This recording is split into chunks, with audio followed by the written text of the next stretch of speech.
Okay, so tonight we're going to be covering chapter 4. Uh, so we're going to talk about just now focusing everything we talked about yesterday, others, third party, throw that out your mind. The only thing we're focusing tonight on is going to end up being just sellers. So we're only talking about you as a listing agent, not you as a buyer's agent, not as a lender or anything. We're talking exclusively focused on dealing with the seller, okay, being a listing agent. So that's where our discussion for this evening. So, seller's agency. Well, seller's agent seeks buyers for the seller's property. Okay, so if, for example, Miss Leela goes out and she ends up, she decides that, I'm going to go sell my property, and she comes to you, Mr. Eugene, and she says to you, she says, I want you to sell my property. What she's asking you to do is to find buyers for her. Okay, so in that situation, Ms. Leela wants you to find a buyer that's going to purchase her house. Okay, so of course, though, you as an agent are not going to be the person that's making that contract. It's going to be me, the broker, who is actually going to be dealing with that. Now, here's where it gets very confusing for agents. Very confusing. When we talk about seller, what are we doing? We're talking about the person that's selling. So if I was telling you that, Mr. Eugene, you're working with Leela to sell her property, what would you think you're called? The listing agent. Well, not really. You think you're called the seller's agent, right? Seller's agent. Okay. That's what a normal person's going to think, is that I'm the seller's agent. But in reality, Mr. Eugene, what did you call yourself first? The listing agent. So in that situation is the listing agent works with the seller. The buyer's agent, if Miss Linda comes in and she represents you, or represents, say, Travis, okay, in purchasing, then in that particular situation is Miss Linda is a selling agent. Can you already see a problem here? Yeah. Seller and selling? I noticed that on some forms the other day. I'm very confused. Yep. And I noticed when I walked in the store, that's when y'all start this talking mess. Yeah. So in this situation is seller, if you want to make it simple for you, you can put listing. So when you're representing a seller, you're representing, in that particular situation, you represent the seller, you're a listing agent. Okay? You're not the selling agent.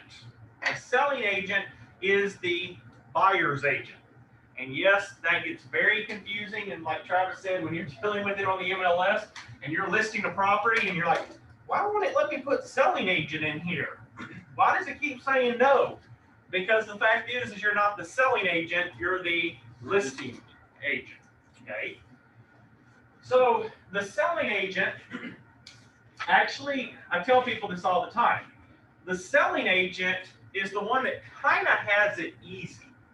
They really do. They honestly have it pretty easy. Because here's the thing.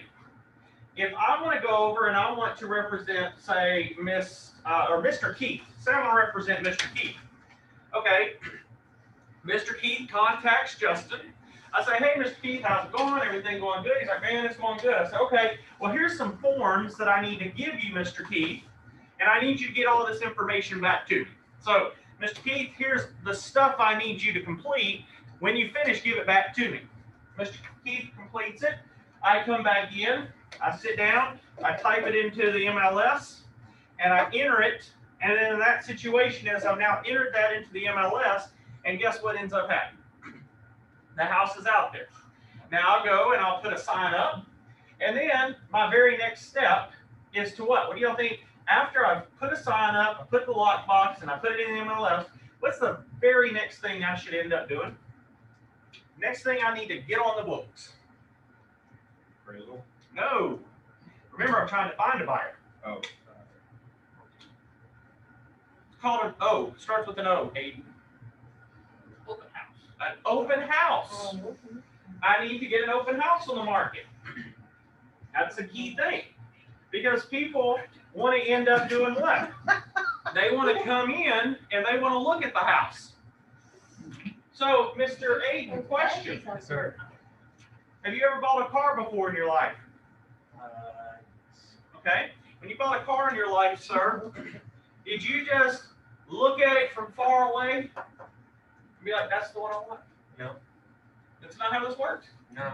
Oh, I know what it was. You got online and looked through pictures and then that's the one I want. No. No? No. What did you do? Please don't tell me you actually went over and actually got in it and looked at it and drove it. Please don't say that. Oh, I took her for a good test drive. What? Oh yeah. You drove it Oh yeah. Had to make sure she runs smooth. and you got inside. Oh yeah. So what happens when your client says, I don't want to do an open house? Oh. What's that basically doing to the audience or the potential people that want to buy? Closing them out. You shut them out. Now you don't happen to have that issue, do you? No. Huh? Unfortunately. Unfortunately, yeah. Justin, Yes, Miss Leela. can you do like a virtual open house? Yes, you can. Yes, you can. But I'll tell you in that situation here, Miss Leela, even with the virtual open house, there's still going to be people, and I'm going to be honest there, and I'm not picking on her, but there's people like my mother who she can look at pictures all day and videos all day, and she still does what, Miss Linda? I still gotta see that thing, right? She still wants to get in there. She still wants to go in and look at it. Because unfortunately, Miss Leland and Mr. Grossman can tell you, and maybe even Aiden and Travis can tell you, is do you think they're going to actually make the house in any videos or pictures look exactly like the house looks? Nope. What did they do to it? It looks real big. It looks It's real big, right? It's real bright. It's real Yeah, nice. beautiful, right? Really, really clean. Yeah, really clean. That's my neighbor's house. So Miss Leela, I'll explain what I'm talking about here. There's a website called Box Brownie. Okay, and this website, what it ends up doing is, like Stefan, me and him, I believe we went out and took those pictures of that one, but yeah, me and Stefan went out, we took pictures of this one property, and my client, or well, Stefan's client, ended up said that I don't want the garbage pile next to the house to be in the photos. It's going to diminish the people that want to come look at it. So we sent it off to this website and said, we want to remove this big mess from the house, from the photos. Can you do it? And they were like, sure. Also, would you like us to brighten the grass and make it look greener and put some flowers in and all of this? Yes. At that point, what do? Yep. We want to make this house look beautiful. So in virtual tours, what they end up doing is you can go into an office, take a video, send it off to these places, and then what they end up doing is they enhance them. And they make them look so beautiful, okay? So in that situation is you don't want to end up in that particular area where you're just trusting the virtual tours. You actually want to go in and look. But yes, that you can do virtual tours, but your client should never rely on them for accuracy. Yes, Ms. Linda. On the virtual tour, I remember one agent went out there and did a virtual tour, Uh-huh. and you were notified by MLS that the sign could not be in the picture. Well, yeah. So there is stipulations, There's a lot or of- is that right? That's correct. There's a lot of stipulations on how you can end up in that particular situation, how you can take those leads, Okay, I was just and- or wondering how, about that. how you can put stuff in there. But yes, virtual tours are great, and virtual open houses are great, so long as you end up you're in real time. Okay. Now I have done this before, Miss Leela, and I'll say this: I've been in an open house before. This was back when I practiced a lot myself, and I had my phone and I had Skype. And I ended up, I'd be sitting in the kitchen and I would tell people, if you don't want to come in, this was before COVID, but if you don't want to come in, you're more than welcome to Skype, and here's my Skype address, my stuff. Click on it, you can have a visual conversation with me. You don't have to walk in the house, okay? Now that's fine, because what happens? Do you think I can edit my phone as I'm walking through the house? No, you're going to see exactly what it looks like, okay? So there can be those situations, but the stuff that you see online is often enhanced majorly, okay? There's also, I know of brokers around town and even outside of our town that they have pictures up from when the house was first built. So the house looks beautiful, but Aiden's lived in it for about 4 years, and you can just imagine what it looks like. Okay? I don't know, he might have a pretty big house. So in that situation is, you gotta be careful. Okay, you gotta be very careful in these situations. But open houses can be very beneficial, and they can also be sometimes detrimental. Depends on how it's utilized. Now, again, one of the other things is, of course, you're going to be dealing as a listing broker, but you're also going to have what's called cooperating brokers. Okay, and cooperating brokers is this. When I end up putting the listing into the MLS, I'm telling you, I'll say that everybody here tonight listening to me, every one of y'all are part of the MLS. Okay, I put a listing out there, and I'm telling everybody that's part of this multi-member organization that if you bring me a buyer, I'll give you 3%. Now, am I really giving 3%? No. Who's giving the 3%? The seller. Okay. But I'm putting it out here that me as the broker will give 3% to you because my listing agreement says so, which the seller's the one doing it, not Justin. Okay. Now, Travis, let me ask you this. Can you do this? Can you go talk to Miss Davenport and say, Miss Davenport, I want to list your property, and we're going to list it for 6%, and you put in the contract that you're going to give 3% to the cooperating broker, and then you put it in the MLS and put 1%. Can you do that? Why can't you do that? That's not the same thing. That's not what the contract says, is it? Okay? Whatever your listing contract says has to follow what you have in the MLS. You cannot, there are brokers that have gotten in trouble that they will go over there and they'll get their client to put 6%, but then they'll go into the MLS and put 1%. Okay? What happens in that particular situation is now that broker is in trouble. Okay? Now, in regards to cooperating brokers, again, those are some of the positives that come along with it. Now, of course, buyer's agent is going to seek the property for the buyer. Okay? So ultimately, the key thing is the selling broker is the one that puts the sign out there, and basically, you don't so much just let it be. Miss Linda, question. Should you end up in this particular situation, if Aiden just got a listing right now, does all Aiden need to do is go put a sign up, a lockbox, put it on the MLS, and he go sit over here in the corner and, play video games?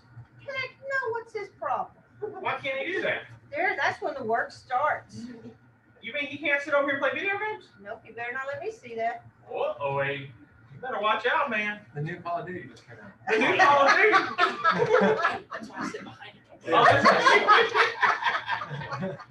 So in that situation is no, you cannot in that situation step back. I tell agents this all the time. You want to get a bunch of leads? Here's what you do. Get a new listing, and you immediately get that listing, and you get all your ducks in a row. So before you go over there and you even put a sign in the yard, you go over there, you get it on the MLS ready, you get everything together, and then when you're ready, and understand in your listing agreement, you only have 5 days to have everything done on that house. 5 days. If you don't, so let's put it in a little bit more hypothetical here. If Mr. Aiden, you go sign a contract, a listing contract with Mr. Keith, say you did that Monday, and you don't get his property on the market till next Monday, what have you just done? You breached that contract. And who actually breached the contract? Whose the contract's between? Oh, you and Me and Mr. Keith. Gotcha. So who gets sued? Me. And if I get sued and I get my license suspended, what happens to the entire brokerage? Nobody got nothing, right? Everybody is what? SOL. We're Okay. homeless. So in that situation do you see why it's very important on deadlines?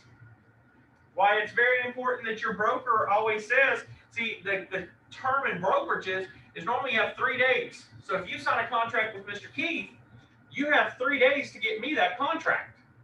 But you only have 2 more days to do what? To get that property listed. And then you say, but you come to me, say you get it to me on the third day, and you say, well, Justin, it's no problem. I called Mr. Keith, and Mr. Keith said that I can wait till Monday. Does that suffice? No, what's the contract say? It says 5 days. Yeah, 5. You've already used 3. You have 2.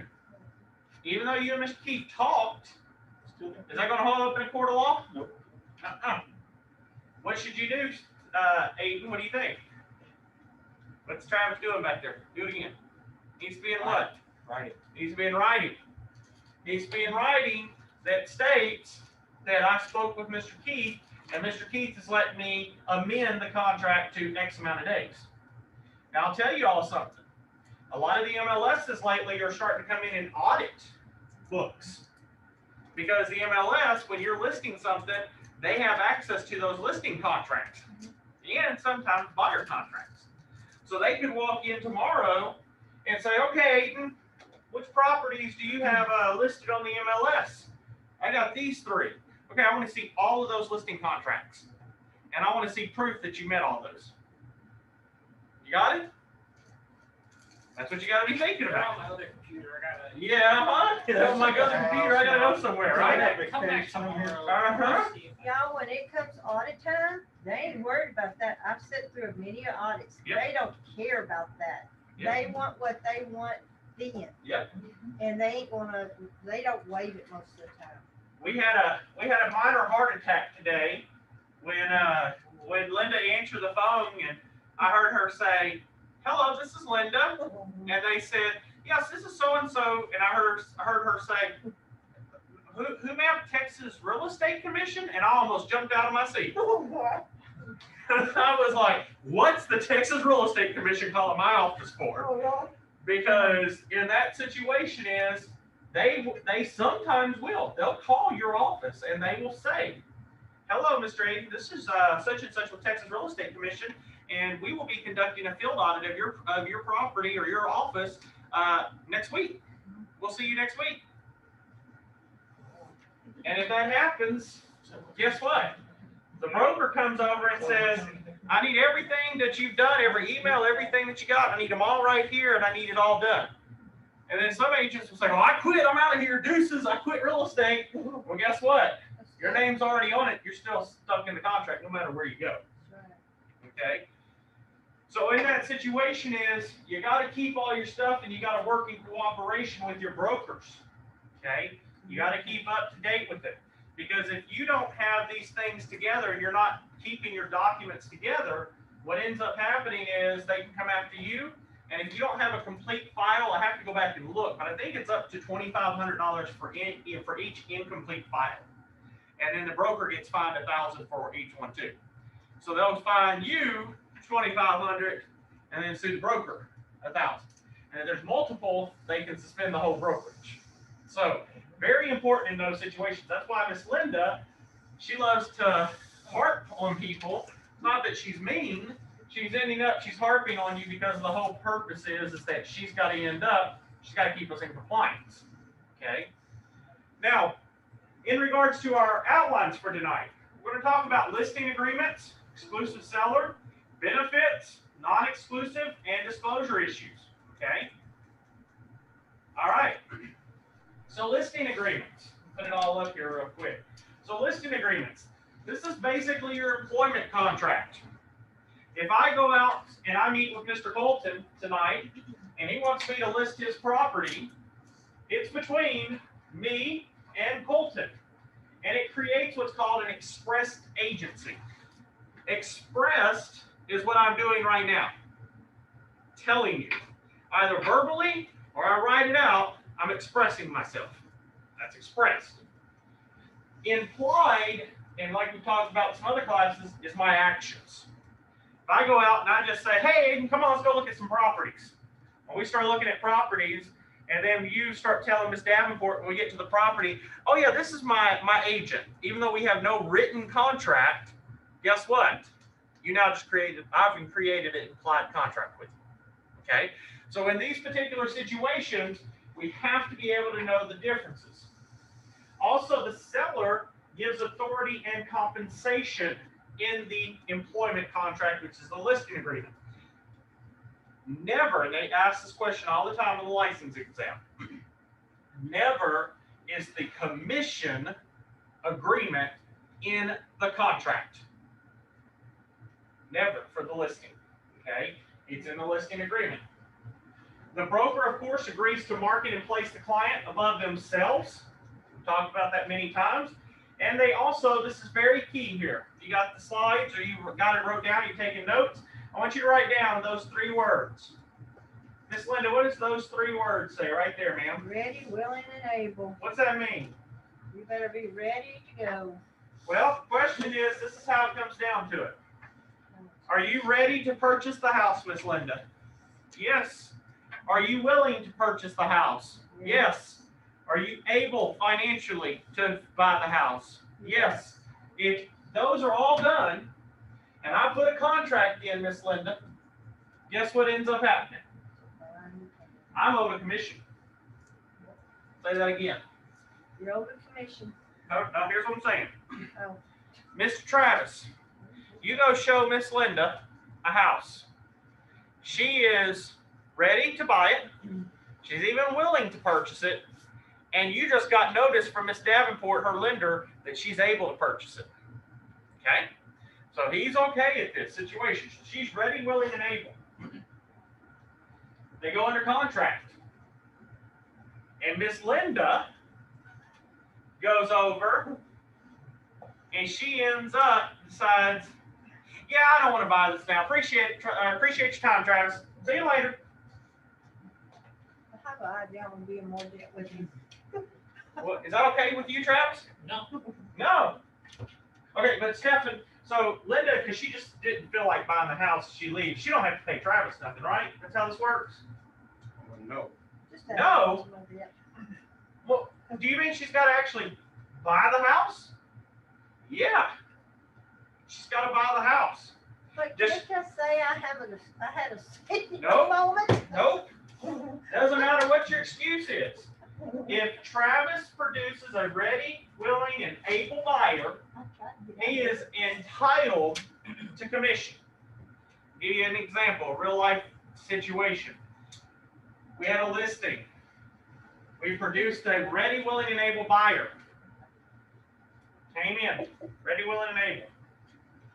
Client put a contract in. Ended up, they were talking about it, and the seller decided, I don't want to purchase this house anymore. Or sell this house anymore. I don't want to sell it. We got him a ready, willing, and able buyer. And he said, yeah, I don't want to buy this house anymore. Or sell this house anymore. Guess what? I'm entitled to what? 6%.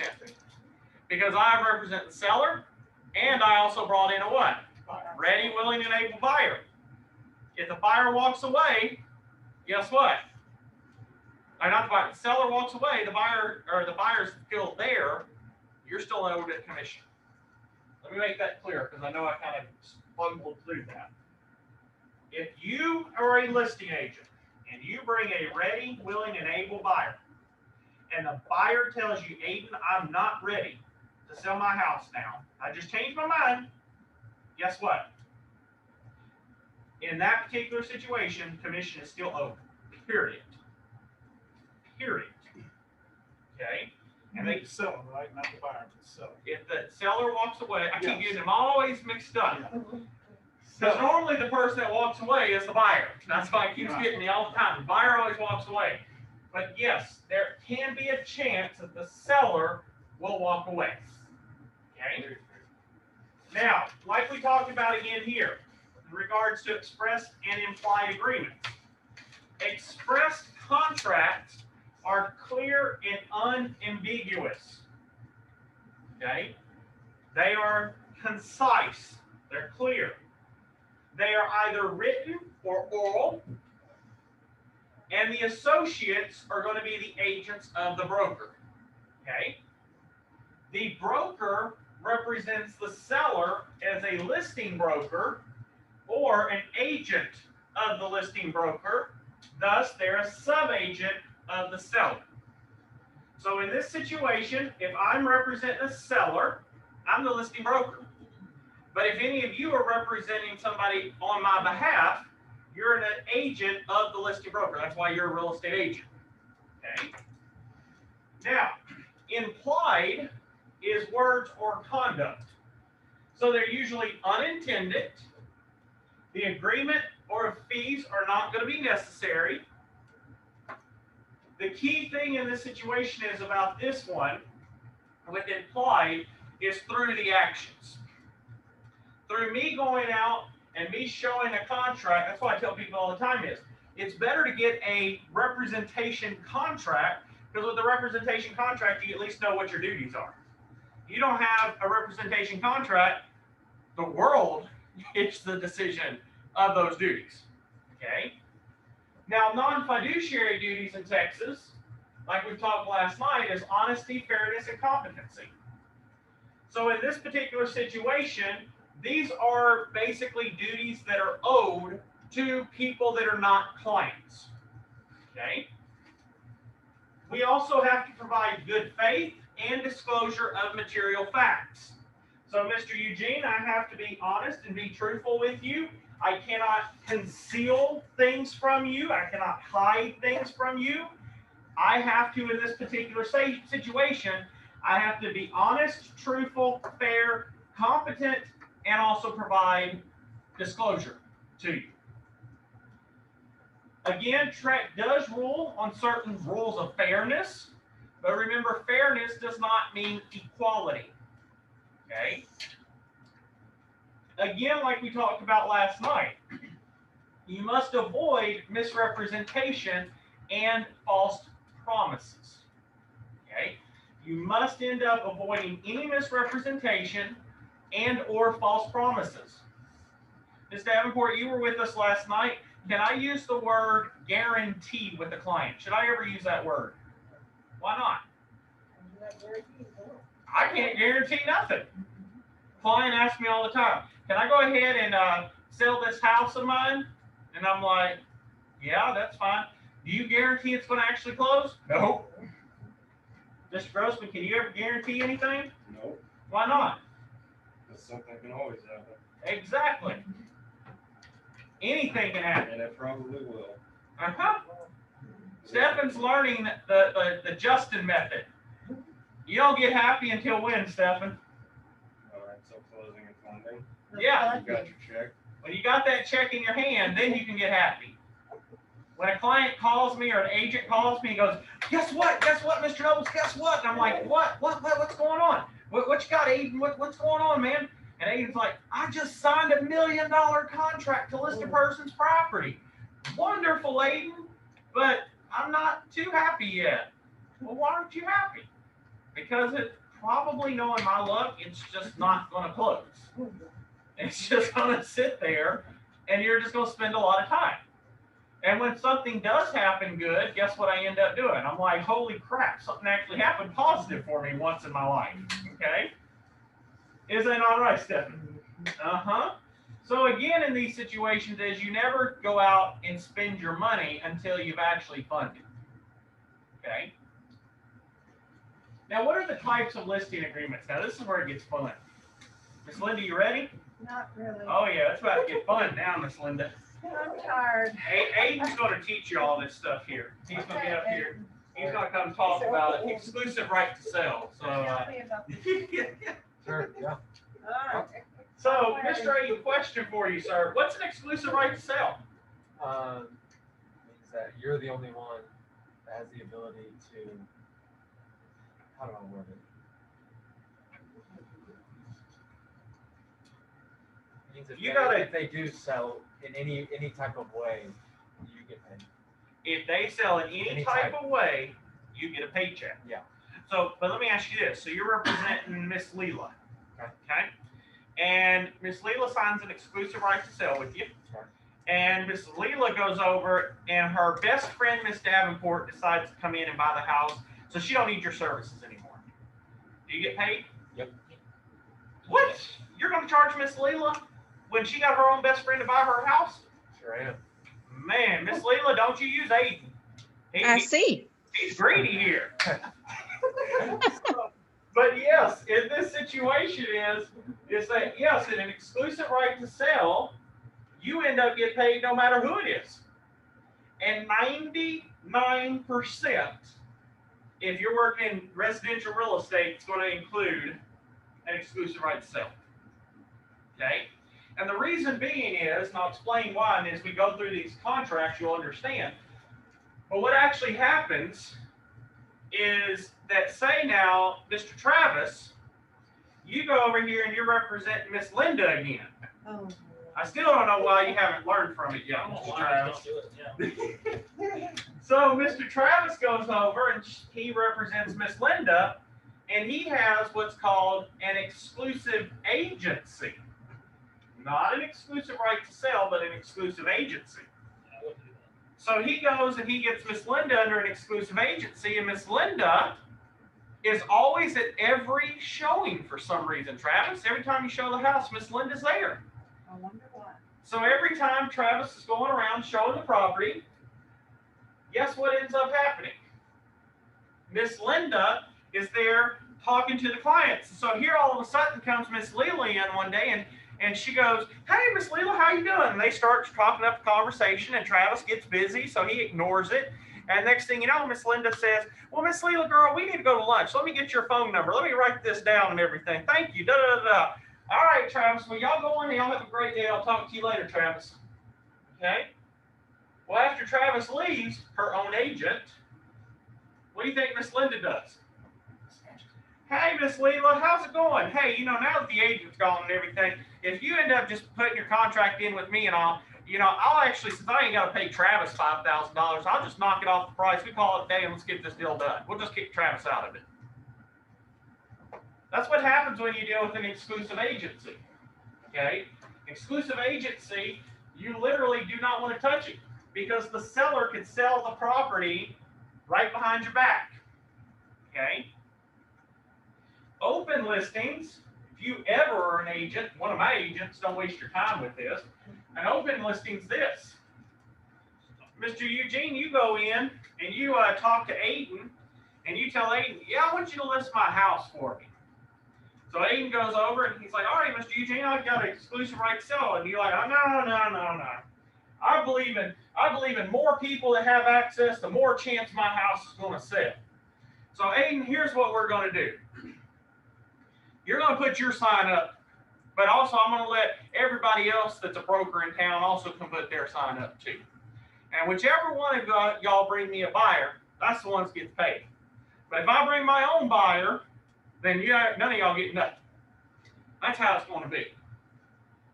Well, Aiden, if you're a new agent, might do what? Yeah, Hey, that's a sure, why not? listing. Let's do it. But here's the part. You ready for it? Open listings cannot be listed in the MLS. Why do you think that? Because only one broker can have a listing up. So if I put a listing under my firm, and Keller Williams tries to put the same listing in the MLS as well, guess what happens? It's going to flag it. It's going to say no. Can't happen. Okay? So in that situation, an open listing is only going to be good if you have a good market behind it. Okay, you have a good marketing strategy.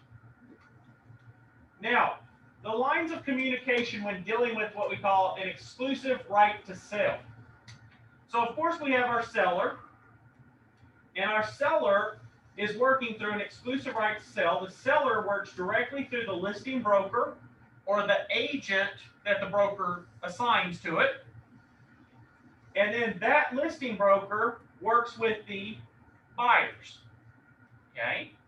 Now the buyers here could come from where, Mr. Aiden? Could it be another brokerage in town? Yep. Yeah. Anywhere. Another broker in town could bring me a buyer. Okay. Still works. But ultimately, to get to the seller, they have to get through me. Okay. As you see here, other brokers. But here's that little wonderful little line right here. You see that little dash mark right here? So it says a buyer secured by the seller. So in this particular situation, is that first off, as we said, if it's a buyer directly, So I market the house in Facebook. I get a lead from Facebook. Well, that's my buyer. So the buyer is coming to me, and I'm going to negotiate. So I'm an intermediary if I'm dealing with both. Okay. But if Mr. Eugene comes in, he's another broker. Well, the buyer's going to talk to Mr. Eugene, which Mr. Eugene talks to me, and then I go back and convey it to Mr. Seller. Okay. Or the buyer could be secured one of two ways. If Mr. Eugene finds his own seller or his own buyer, Mr. Eugene can either work directly with the buyer themselves and kick me out, or Mr. Eugene can tell the buyer, you need to talk to my broker, and my broker will do everything. Okay. However, what did you say earlier, Aiden, about Miss Leela? If Miss Leela's the seller here, and you're the listing broker, and Miss Leela gets a buyer, are you still entitled to a commission? Yes, sir. So you're telling me even if Miss Leela deals the whole transaction herself and does not use you at all, you're still going to charge her a commission? I mean, I would not just Miss Leela, anybody, but yes. He's trying to save himself there, Miss Leela. Yeah, I feel like I'm getting. It's all good. Miss Leela was sending fajitas over tonight. You just got kicked out. Sorry. Sorry about that. I'm sorry, Miss Leela. I apologize. He'll get some applesauce. But in that situation, yes, as an exclusive right to sell, you get paid no matter how this chart works out. Okay. So again, it provides the greatest security to the broker. It also provides the most services to the seller. Because of why? If Garrett, if he's my client, I'm going to give Garrett the most attention.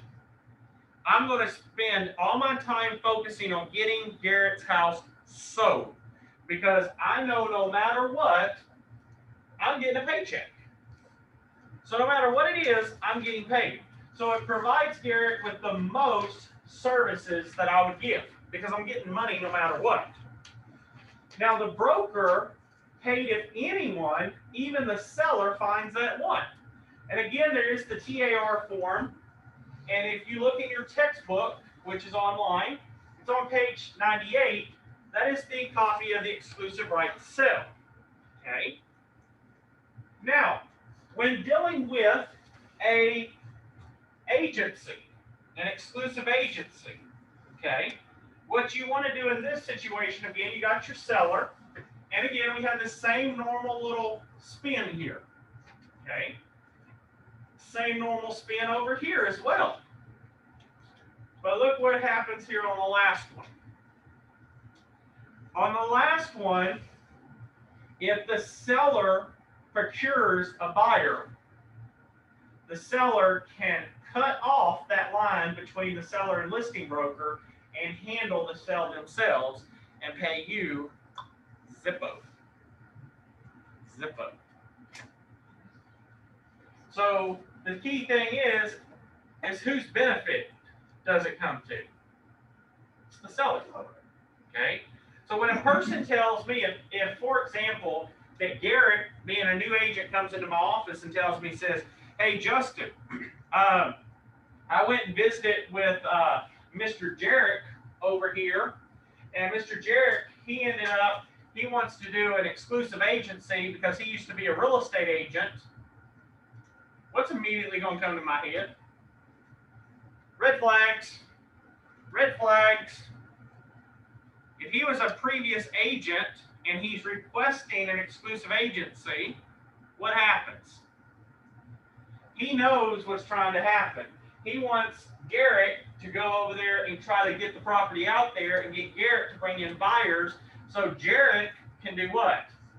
He can go over and steal the buyer and kick everybody out and walk away with paying nobody. Okay? If a client asks for this type of listing, you always talk to your broker. You never agree to an exclusive agency without speaking to your broker. Because ultimately, the broker needs to what? Be involved in this decision. Okay? I would say that the broker should be involved in any kind of transaction regardless. Unfortunately, they can't. What happens if you're Keller Williams and you have tens of thousands, even if hundreds of thousands of agents? How are you going to be able to be in every one of them? That's true. It's impossible. You appoint team leaders, I guess. That's right. You bring in people that are team leads that come in that are trained and that are knowledgeable to go out there and help make those decisions. Well, Okay. I agree with that. So again, other brokers work through the listing broker, and the seller may find their own buyer and pay no commission. So what does that last thing say there, Miss Linda? Broker competes with client. Is that ever a wise idea? Imagine if those of you that like football, Super Bowl's around the corner here. Imagine, Aiden, if you're the, who's in the Super Bowl this year, by the way? Chiefs, Buccaneers. Okay, so let's say that you are one of the coaches for one of those teams. Okay. And you're competing with your own team. Yeah, that's not it. What's going to happen to your team? Probably gonna lose Probably going to lose. Why? because I should be competing against the other team. Yeah. You should be competing against others, not your own team. Same thing here with the real estate. If your broker is competing against their client, what's the whole issue here? What's the thing? Internal struggle. Internal struggle, which is then going to end up crashing the whole situation. And guys and gals, trust me, I've dealt with that before. Okay? So again, I want to make certain that everybody understands that. It's very important.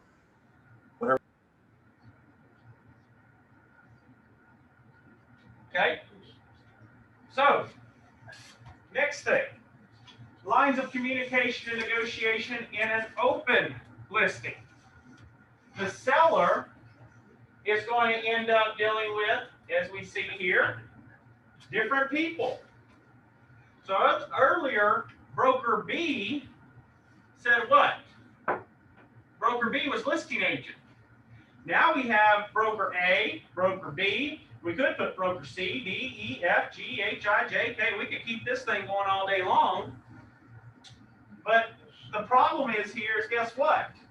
All of these people here in this particular situation end up, they're all going in competing against each other. So just like Aiden I said earlier, this one, only one broker is competing. Over here, look at this. You have multiple brokers and the client. That's like, imagine Super Bowl, just everybody's out for themselves. Y'all run certain teams, but everybody's out for themselves. How's that going to go? It's chaos. Yeah. Okay. So open listings, the broker must be the procuring cause, and we're going to spend a minute talking about that in a second. So the broker must be the procuring cause to be paid. And the seller reserves the right to sell the property and not pay a commission to the listing broker. The disadvantage is it does not incentivize the broker, any of the brokers. Okay? Now, what exactly is this thing called procuring clause? What's this thing called procuring clause? Well, here's what we call procuring clause. Aiden, if you go out and you put a sign over in Mr. Colton's yard, and it's got your name, your phone number, your picture, and all that on it, and Mr. Grossman comes driving down the road one day, and he sees your sign, and he calls you, and he says, "Hey, Mr. Aiden, how's it going?" You're like, "Oh, it's going great." "Well, I'm looking to purchase a property, and I happen to like yours. I was just wondering, how much are you listing it for?" "Well, we're listing it for $599,900. "Okay, how many acres?" "Oh, that's about 20 acres. "Okay. All right, well, I appreciate it, Mr. Aiden. Thank you, sir. I'm going to go ahead and I'm going to contact Mr. Grossman, okay? And, I'm going to contact, Mr. Grossman says, I'm going to contact my agent, Mr. Eugene, and Mr. Eugene will get in contact with you." Mr. Eugene contacts you. Says, "Hey, Aiden, I got a client that's interested in seeing your property, blah, blah, blah, blah. Can you give me a little more specifics about it?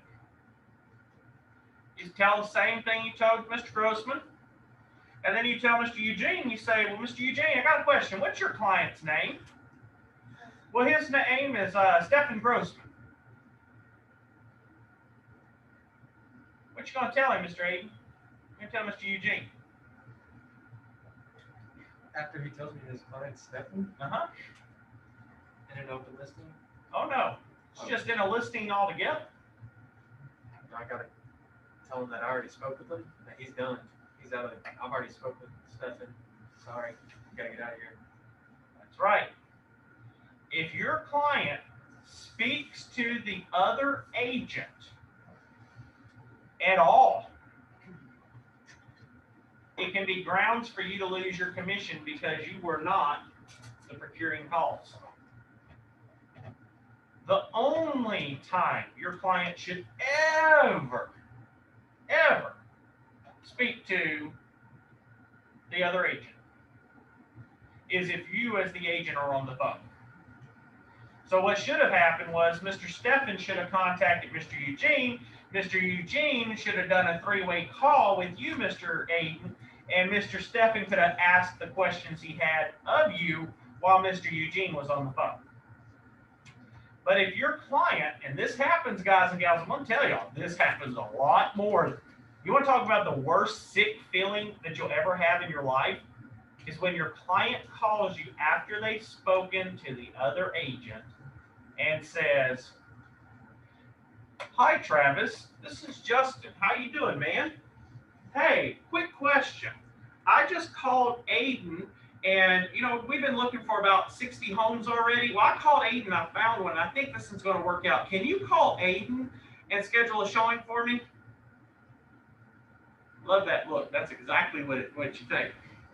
Because what's that basically mean to you, Travis? In realtor terms, translate what I said in realtor terms. What did I just tell you? Hey, I found somebody else, so can you still do the work for me, but I'm not going to pay you? Exactly.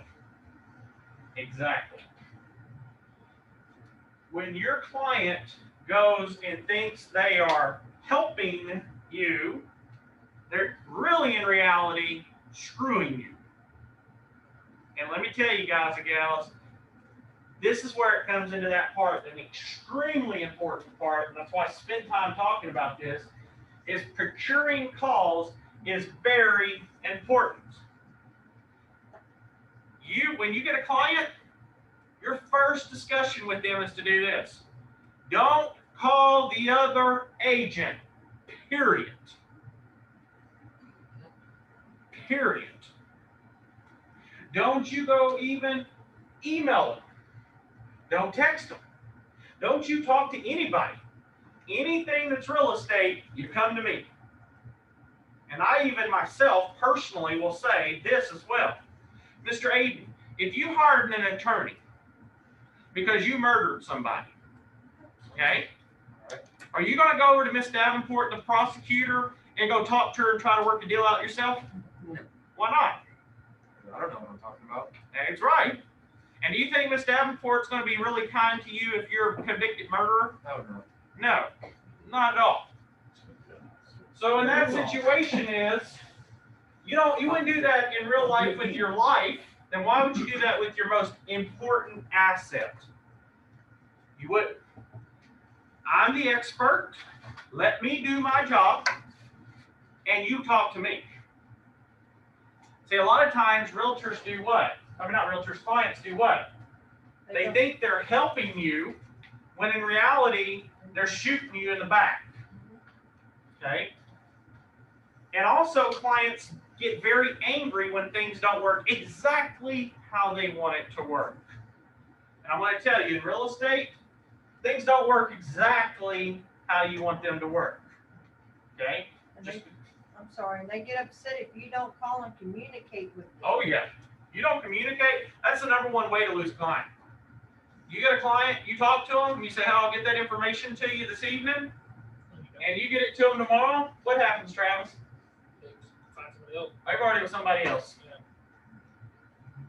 I had one lady, I called her, well, I got a lead, answered the phone. I was driving. And I told her, I said, I'm 5 minutes from my office.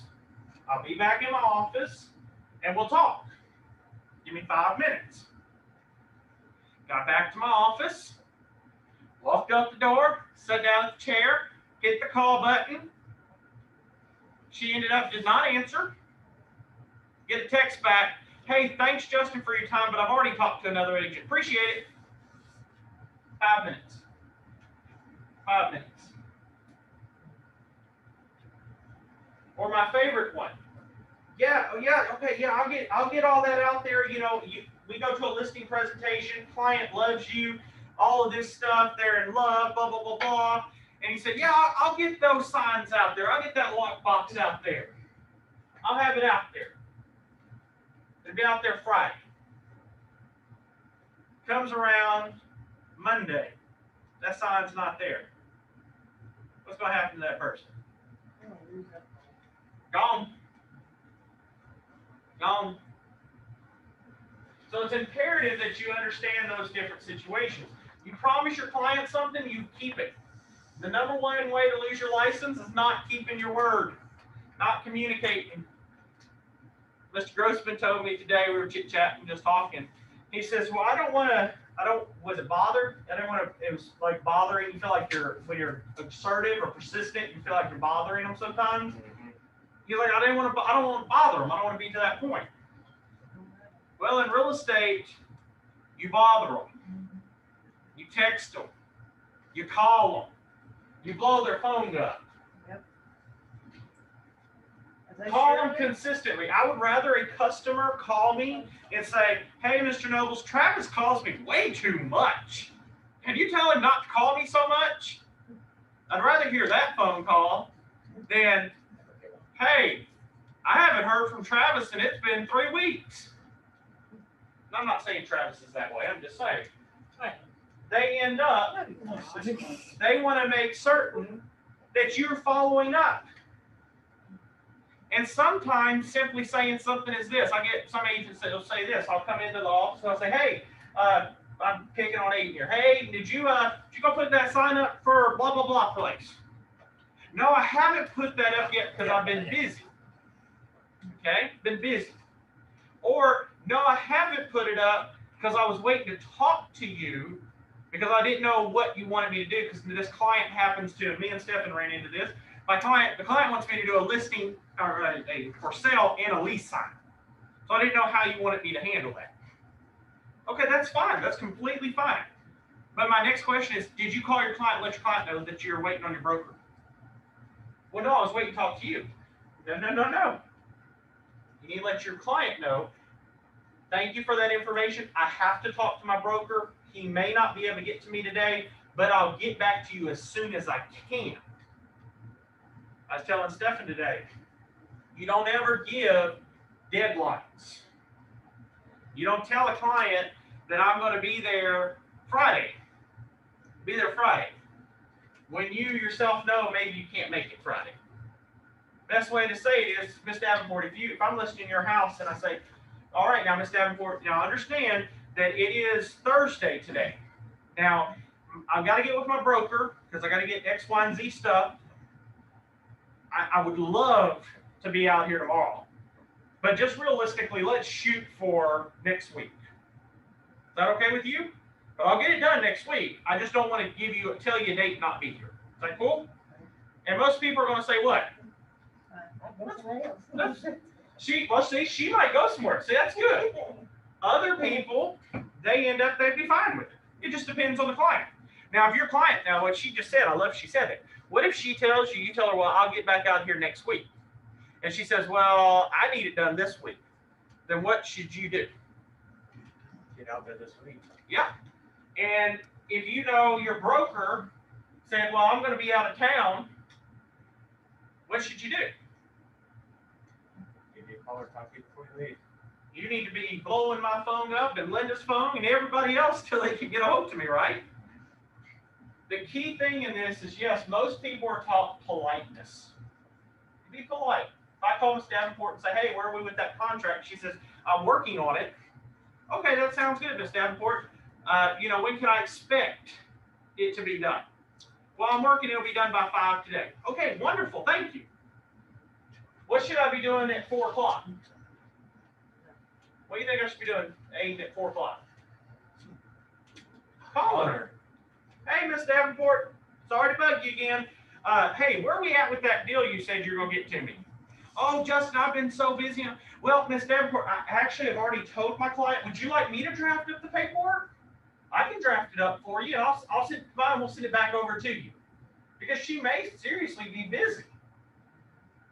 Find ways to help them, okay? Procuring calls is very important, okay? Very, very important. Now, net listing. Travis, you had a question or statement. Did you? No, okay. Okay, net listings. Now everybody's going to peek up. Darren's probably even going to peek up on this one, okay? So on this one, a net listing, again, it's not illegal in Texas. But here's the thing y'all need to be aware of. It's very important. It refers to the way the broker is paid rather than a type of listing. The seller determines an amount of money they will accept after subtracting the cost of sale. So here's the thing. What I got on here tonight? Let's see here. Enrique calls me out to his house. He says, Justin, I want you to list my property for me. I said, certainly, Enrique, let's get this thing listed. He said, but I don't want to do all these dead blasted listing crap and all. Here's what I want. I want to walk away from my house. I want to have $200,000. After all closing costs, I want to walk away for $200,000. Okay? And I say, how are you going to pay me? And he says, I pay you what's over the $200,000. So you're going to let me have anything over $200,000 plus closing costs. Yep. So if I sell your house for $1 million, you're going to give me everything over that $200,000. Yep. Okay. So I go and I put it on the market. I'm going to tell you the wrong way first. So I go on and I know that Enrique's property is worth $500,000. But I don't tell Enrique that. I put it on the market for $500,000. It sells for $500,000. They cut Enrique a check for $200,000 and cut me a check after expenses for $270,000. How you feel about that, Enrique? Sad. Uh-huh. Uh-huh. Because in that situation, what just happened to Enrique? He got screwed out of that deal. Okay. So if I was a real estate or was not a real estate agent, I'm golden. I didn't violate any rules because I'm not a real estate agent. But if I'm a real estate agent, what's this last bullet here say, Mr. Eugene? A last bullet right there. What's it say? Broker must advise owner, seller as to licensee's opinion of price. So what's that mean? I just got to advise, the licensee's, I got to advise Enrique, if I'm a licensee, How much I think. how much that house is worth. And I have to provide him a CMA.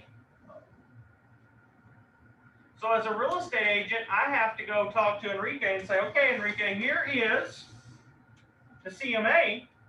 Your house is worth $500,000. Are you still okay just taking $200,000? And if Enrique says yes, I'm golden. But if Enrique says, heck no, now I want $400,000, I can't do that. I have to do what I have to do. Why would he ever say yes? Why would he ever say yes? Okay. So if an individual is in a high tax bracket, like a very high, say Miss Davenport, she has millions in the bank. Okay. By the way, she does, everybody, so y'all need to treat her nice. But you got Miss Davenport here has a lot of money, we say. And if she sells her house, she's going to be put into the next tax bracket. She may want to end up just giving it, basically, quote unquote, giving it to you and writing it off as an expense versus going over and getting the money and going into the next tax bracket. Now, of course, Miss Davenport's not going to give away $200,000, but she may, instead of giving you 3%, she may say, you know what, Stephen, I'll give you $30,000 because I don't want to have to pay the tax bracket. You see what I'm saying? Okay. Now, exclusive selling or seller agencies. You only represent the seller, okay, under an exclusive seller agency. You only represent the sellers, and the buyer always is the customer. So it clearly indicates buyer is not represented in this situation.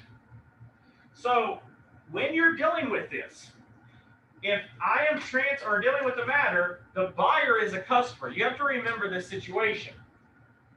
If you are under contract, if Travis goes out and finds a seller, and Aiden, you find a buyer, you're both under who? Under me. So I'm still the middleman here. Aiden, you're here. Travis is here. Okay? Now, Aiden, when you bring your contract to Travis, you're representing the buyer.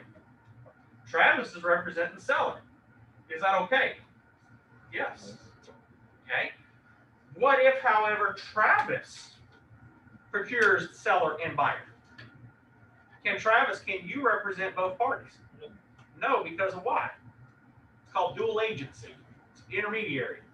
And the only person that can be an intermediary is who? Me. And if I'm an intermediary, what happens? I basically am a middleman that just says, okay, buyer offer here, seller here, but no advice to either of you because I represent both of you. Now, how many of y'all want to hire somebody like that? Not a good idea. So the best way for a broker to do is what? All right, I got two people here. Mr. Travis, here you go. Mr. Aiden, here you go. Y'all two take care of them. I'm going to sit back here and create a Chinese wall to make certain that Aiden, you don't talk to Travis about confidential information and vice versa. Y'all can negotiate, but you can't tell Travis how much and vice versa. This has to be serious, okay? Now, on in-house sales, brokerage represents the seller only, and the buyer is a customer. The sales associate represents the listing broker, who represents the seller. Many brokers prefer in-house sales because they retain the control and receive full commission. Okay? And this is a very bad thing right here. This is bottom line. A lot of brokers try to keep transactions in-house. Because if I keep all of my stuff in-house, what happens? I get 6%. I get bigger checks. Okay? Well, what happens when you keep everything in-house, Mr. Travis? What happens to your liability? Go down? No, go up. It goes through the roof. Okay? So an exclusive seller agency in practice is that when we're dealing with this, now you got me coughing up here. Lord, have mercy. You'll be here tomorrow, right? Yeah. So in this situation, Sally is an exclusive seller agency in practice, is a listing associate. Sally also can be a selling associate with no relationship, or Sally can be a selling associate with a prior relationship. Okay?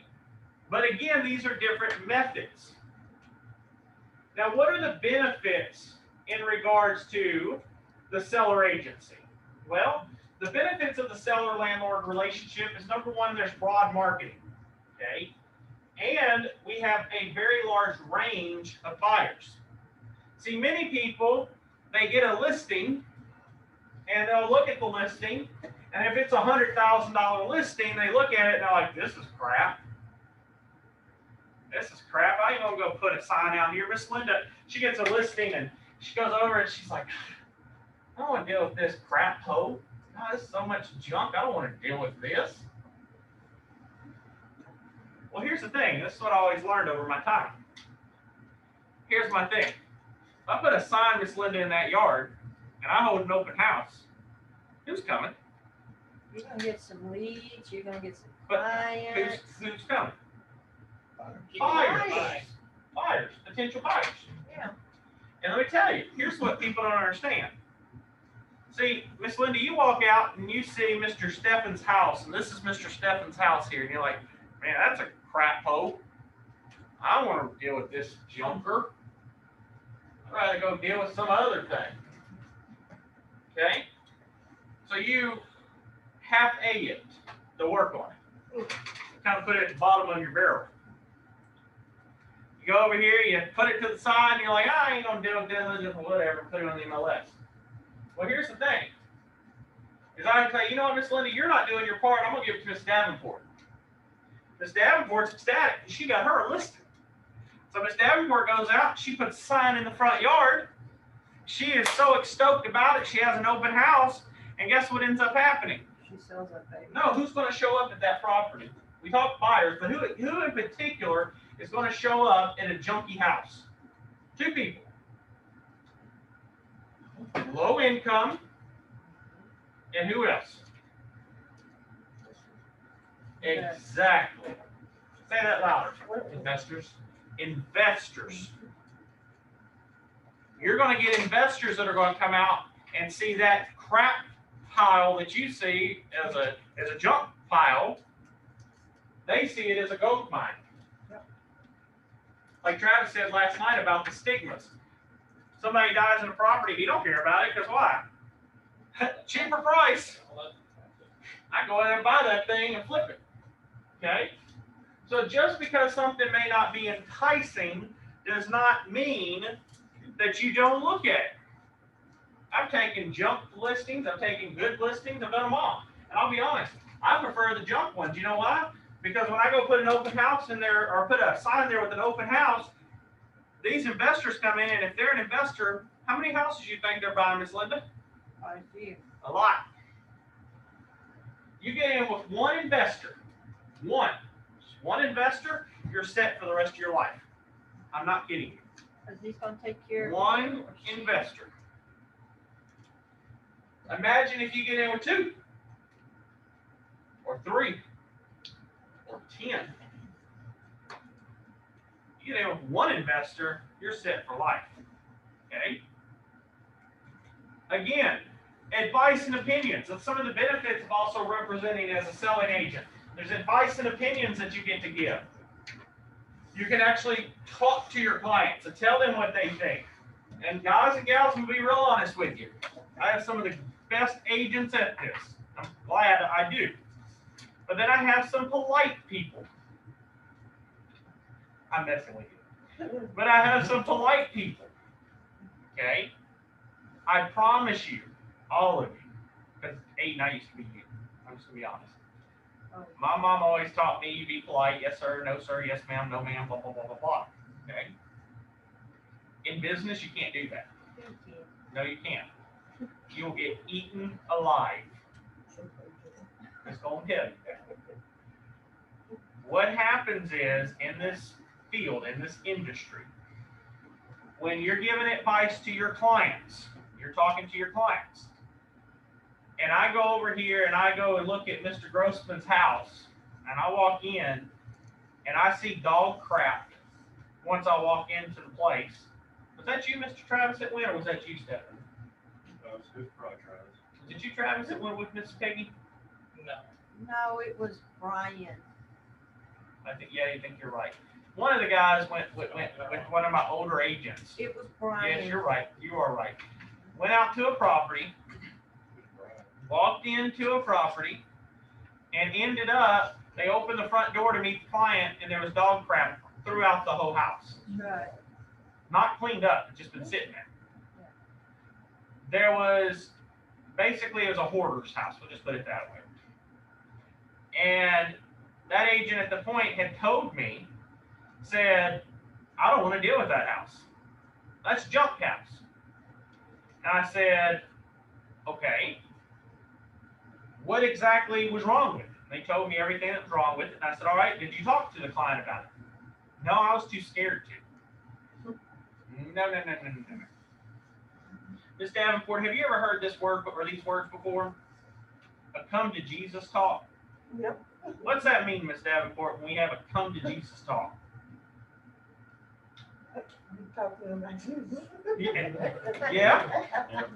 And you're coming in, and in some situations, you're also coming into them too and trying to be real honest with them. That's how it's going to be. So if I walk into Stefan's property and I look at his house and I see crap all over, my first thing's going to be, Mr. Grossman, can I ask you a question? No, not being rude at all here, sir. May I ask why there's dog crap throughout your whole house? What's Oh, the you're really asking? Yeah, I'm asking you, what's the problem? What you gonna say? See, did you see that right off the bat? I collected, I don't know. You collected it. Oh, no. Why else would, I don't know why you got crap in your house. I got dogs, that's why. What actually happened was, I have one agent, she has no filter. None. Zippo. Oh, I know Not. what it is. Okay? She walked in and she walked straight up to the guy and was like, you gonna pick that up? Yep. And he was like, oh no, that's through the whole house. I'm too old to get up and do all that stuff. Yep. She'll tell you. But see, the thing is it needs to be told to your client sometimes. When your client ends up, me and Stefan had a good conversation with one of our clients the other day. They wanted the mobile home and all this moved off their property within 10 days.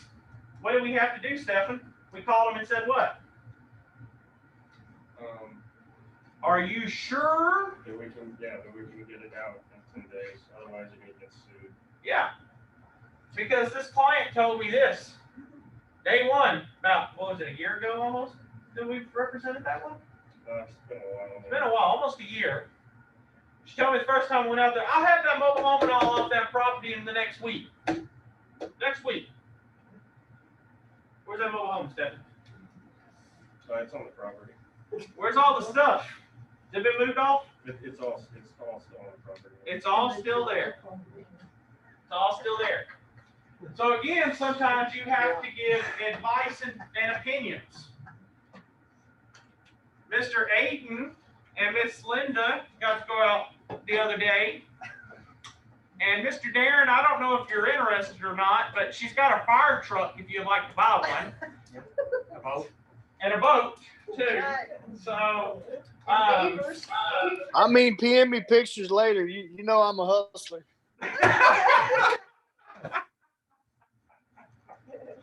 But yeah, last time I went in there, she was like, well, I got a fire truck back here y'all can buy from me. I'm like, yeah, I'm good. You know how many people call me a day with weird deals like that? Sounds like my dad. Hey, now we know who to send them to, y'all. Next time y'all go out there, you know who to send them to dinner.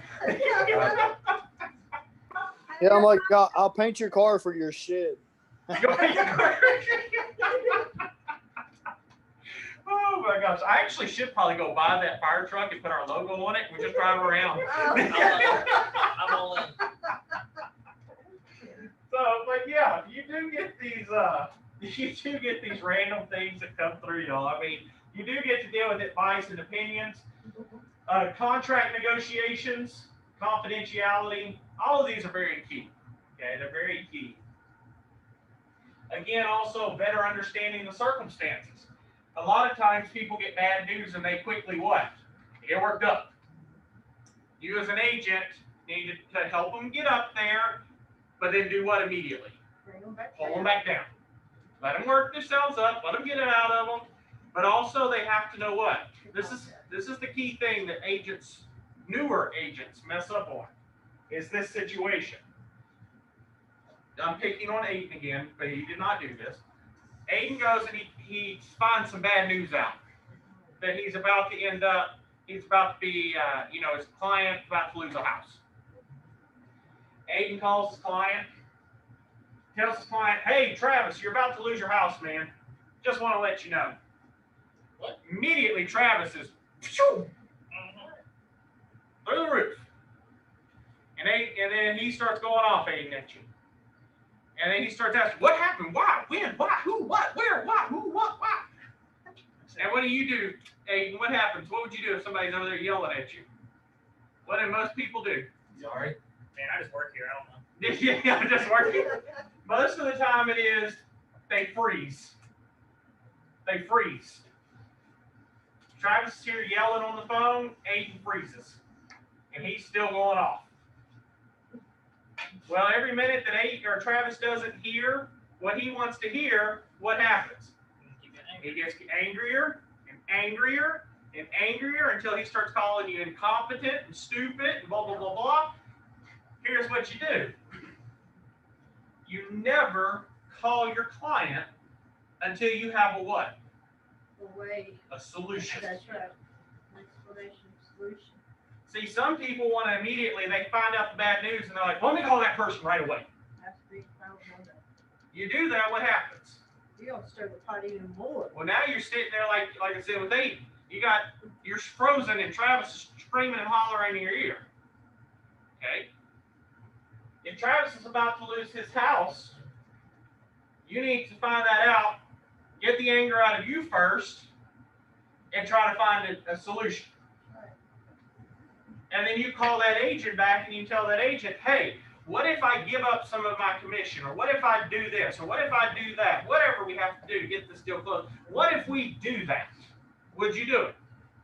And they're like, maybe. Then at that point, what do? You call Travis. You say, Travis, I want to let you know I'm about to share some bad news with you. However, I am trying to make everything right. That's my job. So I don't want you getting very upset. I want you to listen to me. What has happened is currently, I got a call from Linda, and Linda went over, and she's trying to kill the deal. Okay? Sorry. But I have been on the phone with Linda, and I'm trying to give up my commission so that you can get this house. So I just want you to know I'm handling it, but I want you to be prepared in case something goes down south. Now, Travis is probably going to get up real high, but then you need to tell him, I understand, Travis, you're furious. I am too. It's not affecting just you, it's affecting me as well. But you hopefully will get a house. I'm not getting anything. Now, when you tell Travis, if you hear that, if Aiden showed you, say, 60 homes, and he gets you under this contract, and Linda's about to pull out, and you hear Aiden, and you know Aiden's been working his butt off, and you hear Aiden say, you know what, Travis, my only focus is you get in the house, even if that means I get nothing. What happens to your anger? Drops. Because why? Because now Travis feels bad because what? I had Aiden go show me 60 freaking properties, and he's not getting one penny. Now I feel like this. Now where's his anger at?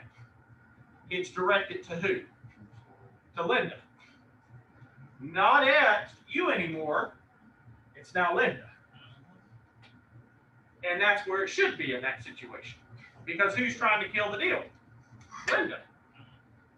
But if you call your client immediately after you hear something and you tell your client, hey, we're about to lose the deal, Travis, just want to let you know. Good luck, because they're going to say, you're the expert. What's the solution? Tell me. I'm waiting on you, Aiden. Tell me, what's the solution, man? I'm sitting here. Come on. What is it? And if you don't know it, and that's the worst thing you can tell somebody, is I don't know. You tell somebody I don't know and they're angry, they're out to the moon now.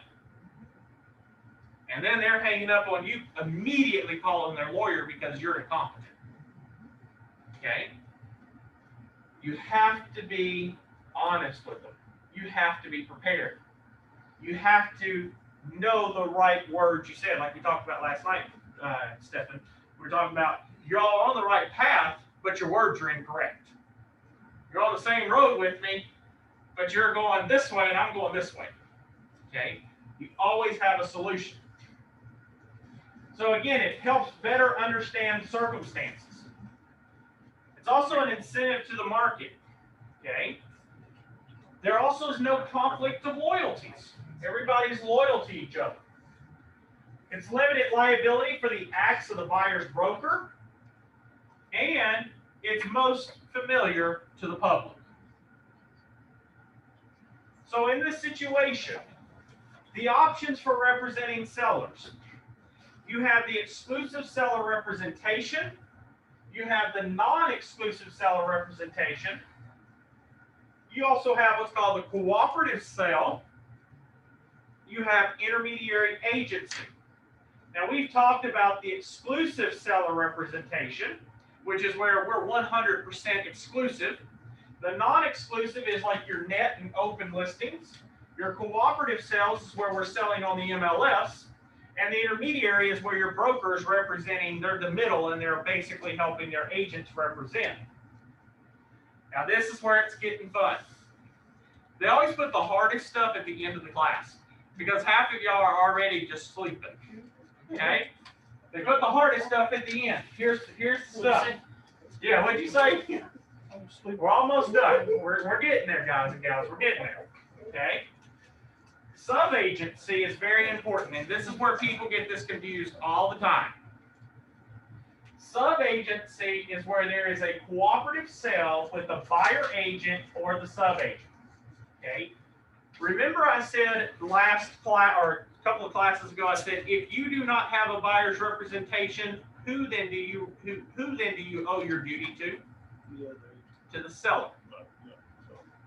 So if Leela refuses to sign a buyer's rep with me, and Mr. Eugene, I'm showing your listing, and it's Miss Davenport's house, and Miss Leela says I could pay list price, but I want to shoot 10,000 under. Do I have to disclose that to you if she refuses to sign? Yeah. Yeah. Because I'm a sub-agent of you. Even if we're separate firms. Even if we're separate firms, I'm a sub-agent. Okay? Sub-agency happens every single day. I'll say that again. Sub-agency happens every single day. But do people follow the rules? No. No, they don't. I see it all the time. They don't end up following the rules. They don't tell the people the stuff they're supposed to. They just leave it blank. Okay? You have to understand that the fiduciary duty is always owed to the seller unless there's a buyer contract. If there is not a buyer representation in your hand, I'm going to say that again. There's not a buyer representation in your hand, you represent the person that is selling that house. Period. But Aiden comes to me and says, but wait a minute, Mr. Justin, hold on. You're my broker. And I went out and I showed Jarek a property. And Jarek ended up, he's going to go sign it when he gets home. So I'm not going to say that. Does that cover you? What did I just say? It needs to be where? In your hand. Not coming to him, because what could Jarek do when he gets home? He can decide what? I ain't going to sign that paperwork now. I don't want to do it. Okay? So again, fiduciary duty is owed to the seller. There are liabilities and ethics in sub-agency. If a client finds out that Aiden, you went out and you showed that property to, you went out and showed the property, Mr. Jarrett, Travis's property, and Travis finds out through the grapevine what Jarrett told you, guess what? You got some liability and ethics issues because you're a sub-agent, okay? Now, non-exclusive seller agency. This is where firms may choose to represent buyers and sellers, but not in the same transactions. Remember, that's intermediary, okay? So I can, here in my office, we are basically a firm that represents buyers and sellers.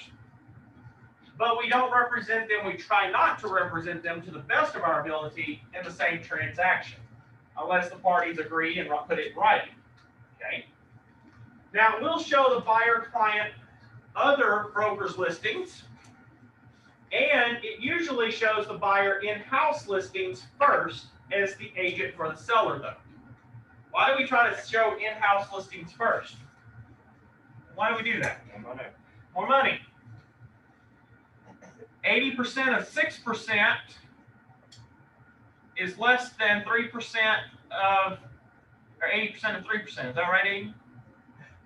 No, you gotta tell me those numbers again. Uh-huh. It's too late. Too late at night, right? I was saying 80 of 6% is less than 80 of 3%. True or false? I said no. False. That's why you want to show in-house. Okay? So if the buyer is not interested in in-house properties, they sign a buyer representation agreement and then proceed to see them.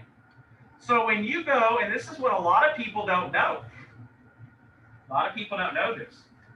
They'll call up their local Century 21, Keller Williams, RE/MAX agent, any of those people, and they'll say, I'm looking to purchase a house.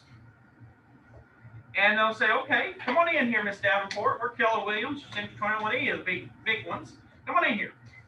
When she walks in, she says, I'm looking for a 4-bed, 3-bath home, 2,000 square feet. I only want to spend $250,000. I want to see these properties throughout Bryan College Station. What's the first thing they do? They go in, they put all her criteria in, but what do?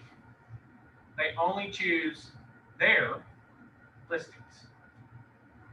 Let me say that again. They only choose their listings. So they send them to Miss Davenport. She's like, man, I don't like any of these listings. They all suck. Well, some agents will say what? Well, Miss Davenport, sign a buyer rep with me and we'll go show, some other property, some other firms' listings. Okay? But some will say, well, Miss Davenport, that's all that's on the market, ma'am. Is that really what's all on the market? No. No. So some people end up, they think they're getting all the listings, when in reality, what happens? They're only getting theirs. They're only getting their listings. There's another types of brokers that sometimes they'll go through the MLS. So Miss Davenport comes in and says she's looking to rent a property. And she says, I'm looking for a rental of 4-bed, 3-bath, $2,000 a month, blah, blah, blah, blah. The agent goes in and weeds out all of those that are 10 or 15% payment for commission. And they only pull the 100 to 50% commissions. So they send them all to her, but they weed out the ones that she would really like because the fact is, they want to get the most commission. When you do stuff like that, whose interest are you putting first? Yourself. Yourself. And if you put yourself first, what ends up happening? You're not gonna be successful. You're breaking a lot of laws, a lot of rules. Okay? So you have to make certain that when you're showing properties, like in my office, I tell my agents, your client comes in and they want to see a house, you show them. But I'll say this. I will say this. Stephen, you go over there. Don't you be scratching my deal. Oh, Lord. Something happened at somewhere else, and I was thinking he's probably doing that over there. These brand new Okay, tables. I you're can do getting that. us off I can track. do that. But the key thing here in this situation is, say for example, Stephen, that we go over here and that, say Stephen's going to go show Miss Davenport some properties. Okay? So you're going to show Miss Davenport some properties. Is it okay for you to go through and find the highest commissions and for you to go over and sell those extremely hard through your talents, but still show her the lower reduced commissions? Yes, you can. You can do that all day long. Because Miss Davenport, are you still getting to see all properties? Yes, she is. But if Stephen goes in and only picks out the high ones and shows them, she's breaking laws. Or he's breaking laws. Okay. Disclosure issues. The disclosure of seller agent to the seller.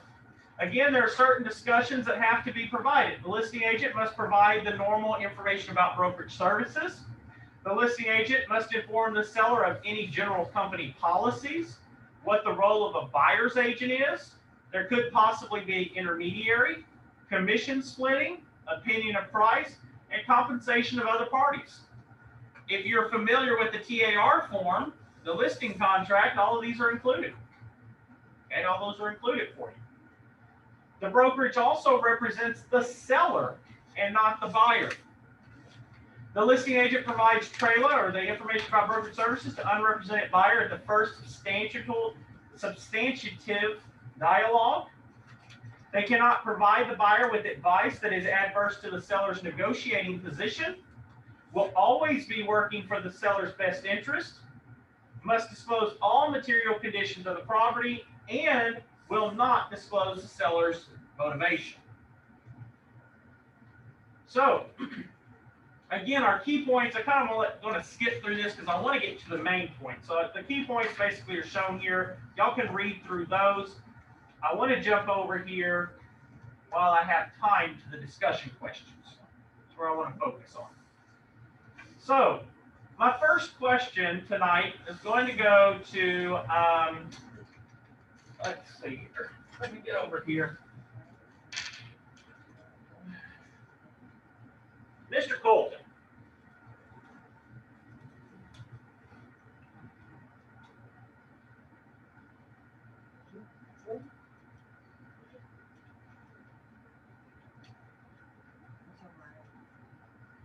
Mr. Garrett. Yes, sir. What's this question? What's the answer to this? The bullet or the hyphen? Both of them.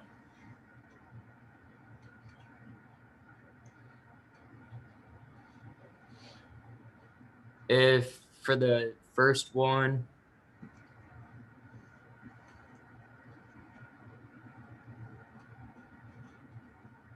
if the buyer is like communicating with the seller's agent and the seller's agent is constantly giving him like information. Well, let me ask you this question. Just because he's given information, is that not a duty that he has to do by the rules? Isn't he supposed to give disclosure?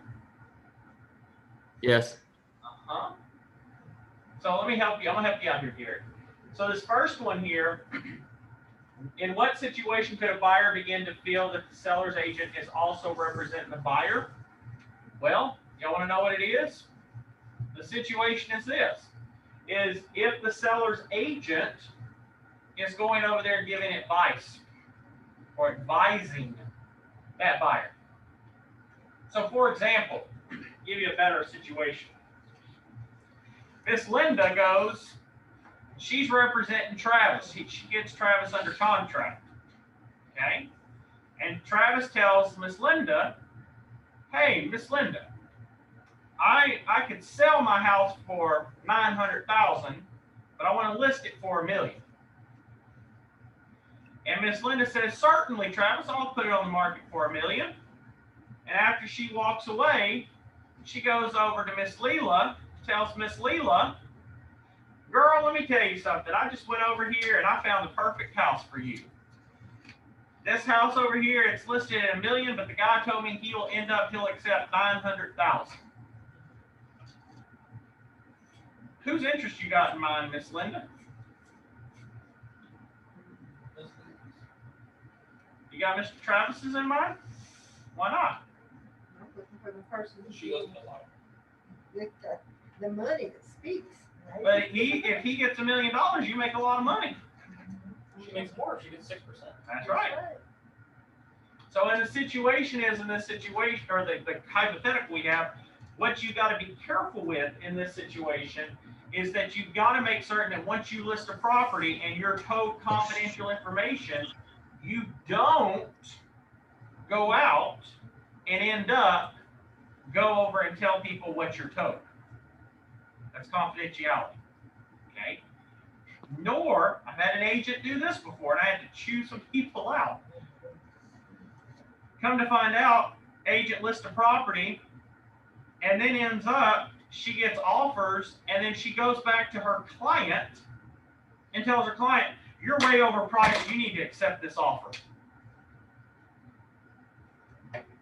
Well, if I'm overpriced, then why'd you let me list it that high? The key thing in these situations is that you have to make certain, if you're going to represent a seller, you represent a seller. You don't represent both. Okay? What are the possible consequences if they're trying to represent? Say that, Travis, you're going out and you've got the seller and you're also trying to get the buyer. What's the problem there? You're representing both. What happens? Can you do that? No, I can't represent that. Agents try to skirt that line all the time. They get a listing, and then once they get that listing, they try to skirt on by and try to get that full 60% to justify it. Okay, Aiden, I know I represent Stefan here. Okay, I represent Steph. Oh, I have a question. yeah. I'm really confused at this point. So I thought we couldn't represent both sides. Correct. As an agent, you can't. Okay, but the broker can. The broker works as an intermediary by assigning. So let's do it this way, Enrique, okay? You get a listing. Aiden here in my office has a buyer. In that situation, if Aiden wants to put a contract in, his client wants to put a contract in on your property, because you're both sponsored by me, we're in an intermediary relationship. Do you see what I'm saying? Because you're both Yes. sponsored by me, and all of the contracts are with who? The broker, not the agents. So in that situation is I can sign two independent people in my office to represent both parties, but I have to keep a Chinese wall between y'all where y'all are not disclosing confidential information just to try to get a deal done, if you see what I'm saying. Okay. So then how would that work on trying to get the full 6% is what I'm a little confused on. So that's what I'm going to get to. So what's happening is with the 6%, some agents, say for example, Enrique, that you're one of those agents. I'm just using you as a hypothetical. You're very greedy. You want to say something? I am. I have an example of this, basically. Okay, Travis Yeah, wants to give you so, one. just recently, I actually listed one of my family friends, like really close family friend of ours. I listed his house. And there was the chance that my dad was actually going to buy it and then use it as an investment property to rent out to other people. But so what ended up happening is because, they both want me to succeed and they both want to see me do good, they actually came up with the idea that I could be the intermediary between them. I would get the full 6% in the transaction, since somebody's going to get their money anyway. Both of them might as well be me. And so they kind of tried to come up with this plan to make me the person for both of them. I'd be the seller and the buyer's agent. And they were like, that way you get all the money. And then I had to basically explain to them, that's not something I can do. So, but that is an example where people will come up, either people will come up with it themselves, or if I am an agent and, I have a friend that's selling a house and then I can find a buyer for it, I might try to do both at the same time, even though, because to me that makes me more money. So I'll try to do it even though I can't legally do it. If I just kind of throw out there that I'm an intermediary, or I make it where I'm signing on Justin's behalf, so it's the broker, not me, or whatever, and I try to skirt that line, that's when it becomes, it's still an issue at that point. Okay. That makes sense. Because that's honestly kind of why I want my license, because my parents are in real estate investing kind of, and so I'd list their stuff or they'd buy. That's totally fine. You can list that stuff and you can buy stuff for them. You just couldn't, you can't have them buy something that you listed for somebody else. If you just got a client who wants to sell a house, you list it and your parents want to buy it, you can't also be their agent to help buy it. That's kind of the only situation that doesn't work. The only way that you can kind of get through it, Enrique, to be real honest with you, and it's very, very high risk, okay, is if your broker allows you to represent, say for example, you represent your mom and dad, and they're and listing their properties, okay, and say Aiden comes in to buy it, okay, he just walks in, he's a random buyer, he just comes in to purchase it. If Aiden knows real estate, say he was a previous real estate agent, and he knows real estate inside, outside, upside down, and around, and he's comfortable in representing himself, then Aiden would be representing himself, and you would be able to represent just your mom and dad, but not Aiden. But Aiden has to sign off that he's giving up any type of liability for you to do that. But here's the thing. If you do that and something goes south, and 99% of the time it does, they're going to come back and Aiden will come back and sue your parents and even try to pull you into it, saying that you were deceptive when you were trying to explain to Aiden the rules. You see what I'm saying? I'll just play it out safe. And like I said, and Aiden, Enrique, don't go to the point that you're like, I don't ever want to do it. I have some people like me and Travis. I think we talked a little bit about that because my dad owns a bunch of rental properties. Yeah. So he actually knows a lot about real estate and the business and how it works and everything. So that was one of the few situations where I was like, I'd be fine representing just our family friends and having him just do the whole buyer side himself because I trust him and he knows what he's doing. So in that situation, it would have worked out. But I think the more we kind of talked through it, it all just kind of, the more we talked about it, the more we were like, we probably just should just because. And I think my dad ended up not even buying the property at all. But yeah, if Enrique, for example, like you feel like, say it's on the flip side, say that you end up that you're representing a buyer, and your parents are selling their house, you may want to end up in that situation. You may want to tell the buyer, hey, how about you end up, I'm going to represent you, or I may represent my parents and let me get somebody else in the firm to represent it. It really just comes down to a case-by-case situation. Like we would have to look at it, make sure the person knows what they're talking about, that they have the experience, because if they have no experience at all and they're trying to represent themselves, there's a huge risk, Enrique, where you could be sued. What I would say the best option in that situation would be is allow the broker to give the whatever side that you don't want to represent, give that to somebody else in the firm. Yep. And you can even work out a deal where if I was representing the buyers or the sellers and I had a buyer come to me and ask about stuff, I would give them to Aiden and then tell Aiden, hey, instead of 3%, how about you take 1.5 or 2% as a referral fee, because it's still your lead. It's my lead that I brought in or whatever. And to Aiden, he's probably fine with that because he didn't really do anything, and suddenly he gets 2% of a transaction that he wasn't a part of in the first place. So you can work through it that way, where you can make deals with people, or even give him all 3%, but then he knows next time if that happens to him, he'll give it to you, and it all comes out even in the end. Yeah. You get him create a report. But again, Enrique, it really, like I said, it's not that it's impossible. You just want to kind of keep it, make certain that your broker knows what you're doing and y'all talk it out. That's the key thing that I tell people all the time. It sounds like I just won all 6%. Hey, here we go, Enrique. Linda will just cut you a check every time you need 6%. How about that? I don't think so. I need 6%. Okay. I don't think so. No, Miss Leela's in Houston, so I'll just take it from her. Oh, Miss Leela, okay. Miss Leela would love that. So you really want to fight now, right? I'm not the one, boo.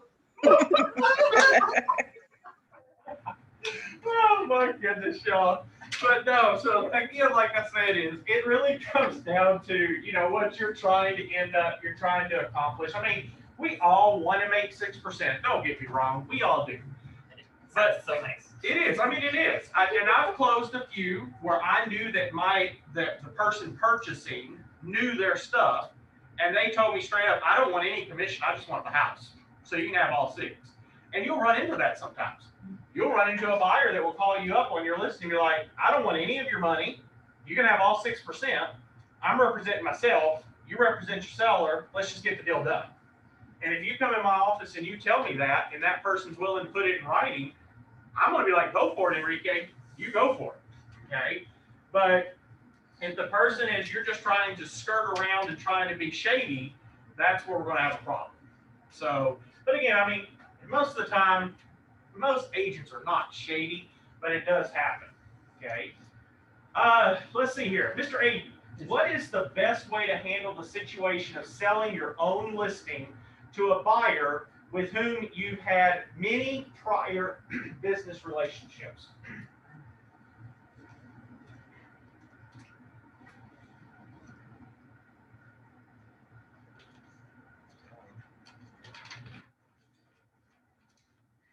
Ask Miss Linda. I'll let you phone a friend, Miss Linda.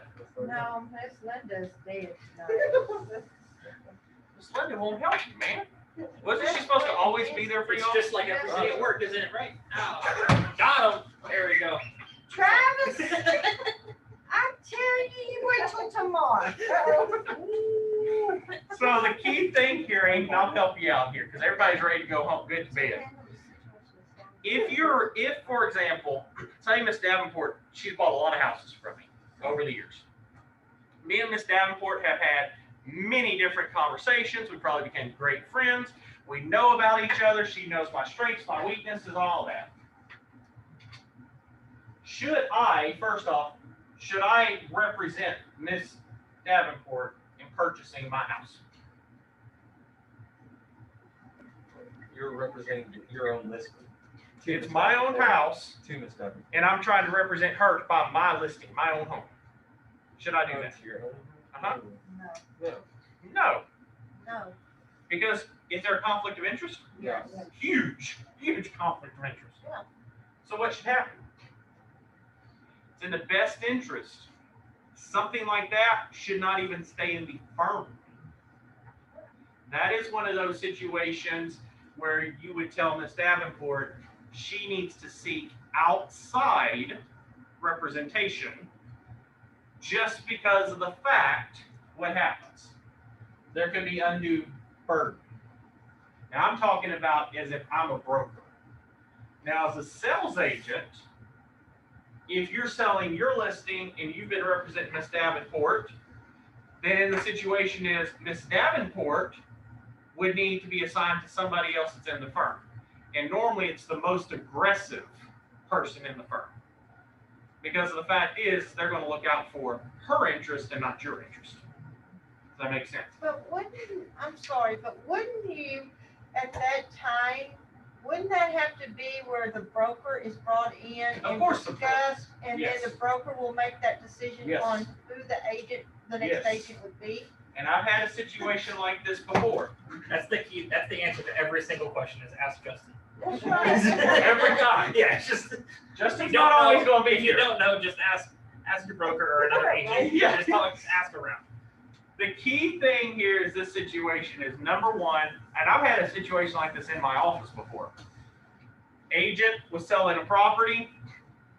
Their client, they mentioned it to their client that they were selling a property. Client went over, wanted to see it. Agent went and took them to the property to look at it. They started talking numbers. Client was interested. I was informed of the matter. I immediately said, you cannot proceed with that sale until one of two things happens.